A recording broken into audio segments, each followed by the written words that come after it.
I was not gonna... honey, I don't do that to you, honey. Will you dance Pili Aloha, Shell? Okay.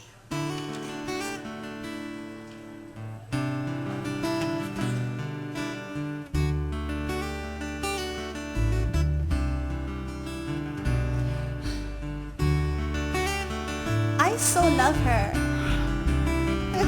I know. Here, wait, stop. When she was a little girl, we had to share a room, okay?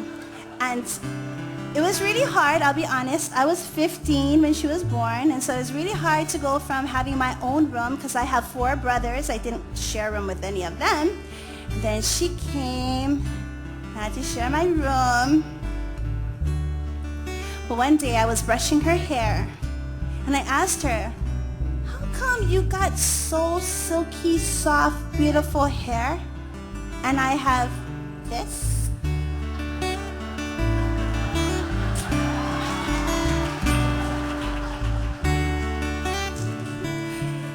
She was 2 years old, and she told me, because I stood in the pretty hairline in heaven. I said, what? She said, yeah. Where were you standing? I was standing in the pretty hairline. Like, obviously, I wasn't in that line. I was in the singing line with my daddy.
Mahalo.